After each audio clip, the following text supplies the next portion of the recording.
Graça e paz, irmãos e irmãs, em nome do nosso Senhor Jesus Cristo. Hoje quero começar um estudo sobre o Concílio de Jerusalém. Esse foi um evento que teve implicações importantes tanto para como o Evangelho deveria ser ensinado, quanto para como a Igreja deveria ser governada. Espero que esse estudo seja edificante para todos, para a glória de Deus e do nosso Senhor Jesus Cristo. Após retornar da primeira viagem missionária, aprendemos em Atos 14:29 que Paulo e Barnabé permaneceram lá por um tempo considerável.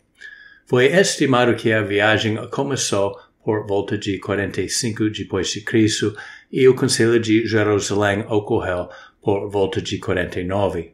Portanto, o tempo gasto em Antioquia durante esse período pode ter sido em torno de 2 anos se considerarmos que a primeira viagem missionária durou cerca de 2 anos. Isso reflete a importância que Paulo e Barnabé atribuíram à edificação da fé daquela igreja histórica que impactou tantos cristãos naqueles dias. Tendo obtido novos insights da sua jornada missionária, eles foram capazes de ilustrar os princípios do Evangelho com relatos vívidos da obra de Deus em circunstâncias da vida real. Embora a cronologia dos eventos tenha sido debatida por muito tempo, muitos expositores acreditam que foi também durante esse período que Pedro visitou Antioquia, como Paulo observa em Gálatas 2:11-13, onde ele diz o seguinte: Quando, porém, Cefas veio a Antioquia, resisti-lhe face a face, porque se tornara repreensível. Com efeito, antes de chegarem alguns da parte de Tiago, comia com os gentios, quando, porém, chegaram afastou-se e, por fim, veio a apartar-se, temendo os da circuncisão. E também os demais judeus dissimularam com ele a ponto de o próprio Barnabé ter sido deixado levar pela dissimulação deles. Isso é digno de nota no contexto do Concílio de Jerusalém, porque provavelmente foi uma das questões que tiveram que ser abordadas no concílio, embora não tenha sido expressamente mencionado. Quando Pedro inicialmente chegou, ele se envolveu abertamente em comunhão com os cristãos gentios, como ele havia aprendido com sua visão e experiência com o centurião Cornélio. Deus havia concedido o dom do Espírito Santo aos crentes gentios para que fossem aceitos como iguais. Assim, Pedro inicialmente compartilhou refeições com eles, uma prática que muitos judeus consideravam estritamente proibida. No entanto, quando certos homens chegaram de Jerusalém, o comportamento de Pedro mudou rapidamente. Presumivelmente, tentando evitar sua desaprovação e quaisquer possíveis repercussões, Pedro se retirou da comunhão que havia mantido anteriormente com eles. Ao ver isso, Paulo o repreendeu diante de todos. Claramente, Pedro não entendeu a gravidade da situação, mas seu comportamento foi altamente prejudicial ao Evangelho, especialmente considerando o quão influente ele era como um dos apóstolos. Ora, se a salvação é pela graça, todo mérito é excluído, o que, por sua vez, implica que todos os cristãos desfrutam de igualdade espiritual. Por quê? Porque a única coisa que poderia destruir tal igualdade seria algum critério a parte da benevolência graciosa de Deus. Isso é algo em nós que merece a salvação. Se tivéssemos que ser salvos de acordo com o mérito, não haveria esperança para nenhum de nós e, portanto, não haveria evangelho. E era exatamente isso que o comportamento de Pedro estava transmitindo para todos verem. Quando ele começou a agir como se houvesse uma distinção a ser feita entre judeus e gentios, a mensagem que ele estava transmitindo era que a igualdade espiritual realmente não existe. Se não existe, então deve haver algo além da graça que determina nossa aceitação diante de Deus, algo que permaneceria para sempre além do nosso alcance, destruindo assim toda a esperança. Em outras palavras, Pedro estava minando dos princípios mais essenciais do Evangelho. Ora, não sabemos muito sobre os homens que dizem ter vindo de Tiago. No entanto, em Atos 15:1 lemos que alguns indivíduos que desceram da Judeia ensinavam aos irmãos: se não vos circuncidardes segundo o costume de Moisés, não podeis ser salvos. É possível que os homens mencionados nesse versículo sejam os mesmos que Tiago enviou. No entanto, deve-se observar que, de acordo com Atos 15:24, esses homens agiram além de quaisquer instruções que pudessem ter recebido. Eles não tinham autoridade de Tiago ou de qualquer pessoa na igreja para ensinar que os cristãos gentios precisavam ser circuncidados para serem salvos. Embora as ações de Pedro tivessem implicações sérias, o que ele fez foi um lapso temporário do que ele sabia ser certo. No entanto, aqueles que ensinavam abertamente que a salvação depende da circuncisão ou de outras observâncias da lei eram falsos mestres que contradiziam diretamente a mensagem do Evangelho.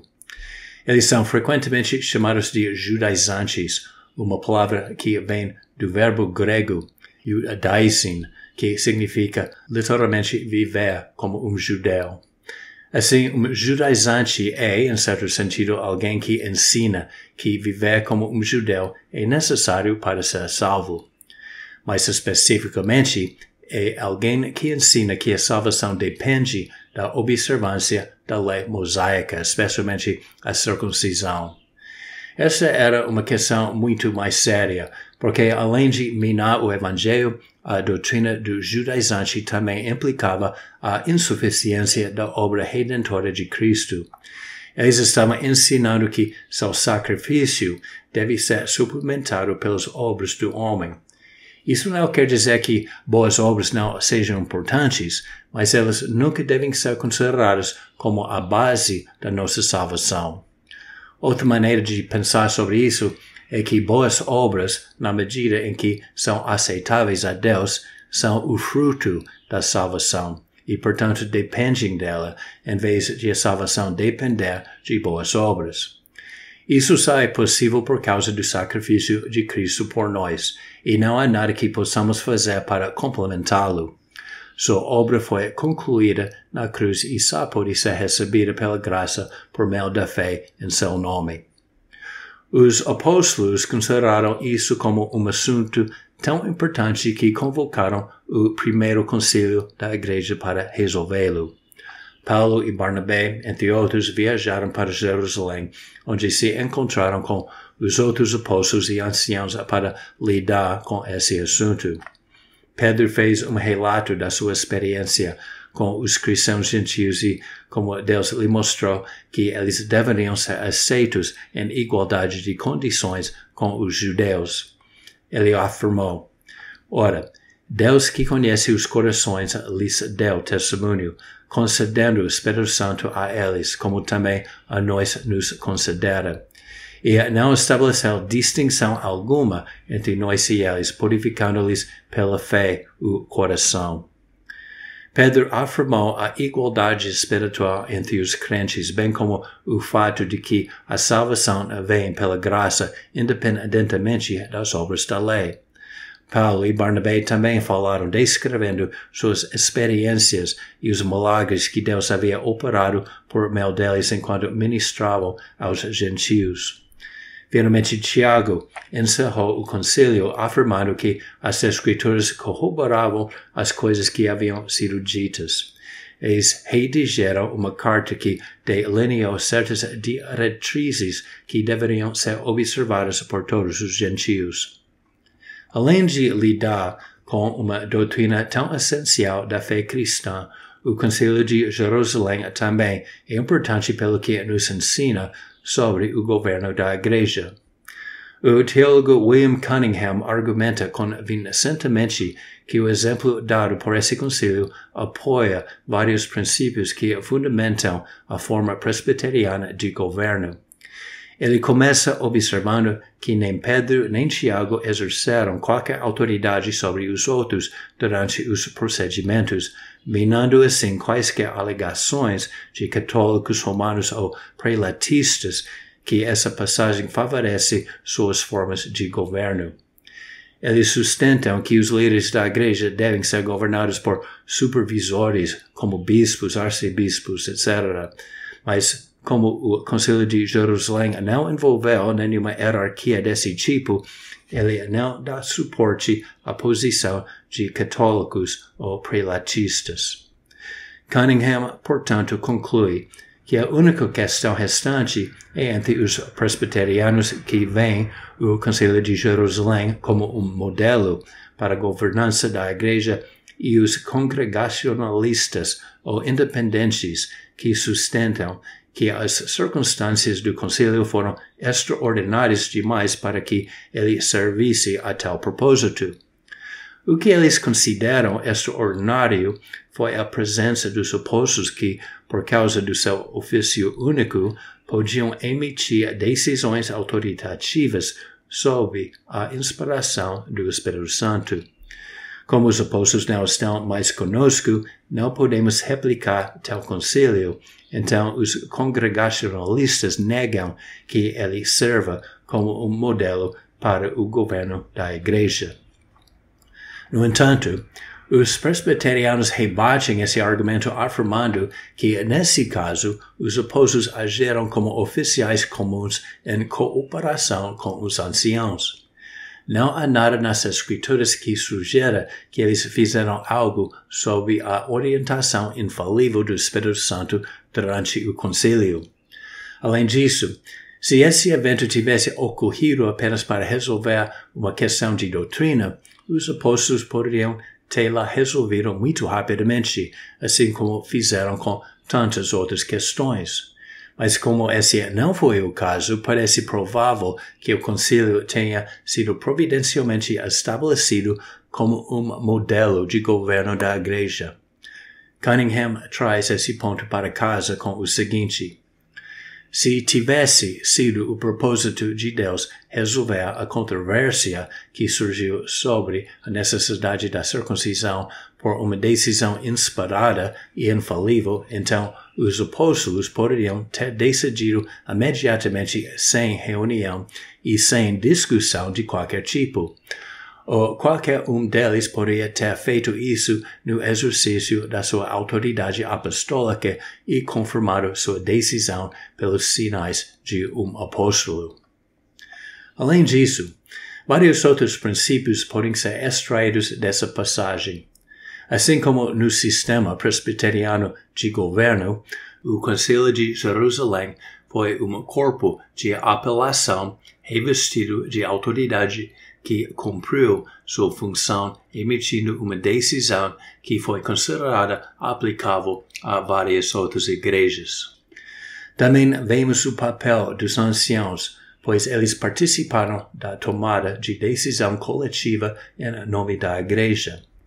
Em vez de ter a questão resolvida por revelação ou inspiração divina, eles chegaram a uma decisão por meio de discussão sobre a orientação das Escrituras.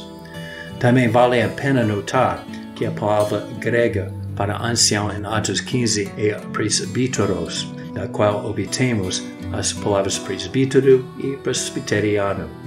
Isso se alinha com a crença presbiteriana de que a liderança diária da igreja é realizada por presbíteros. Eles participam de uma liderança coletiva servindo sob a autoridade última de Cristo como cabeça da igreja. Amados, isso termina nosso estudo sobre o Concílio de Jerusalém. Espero que seja edificante para todos.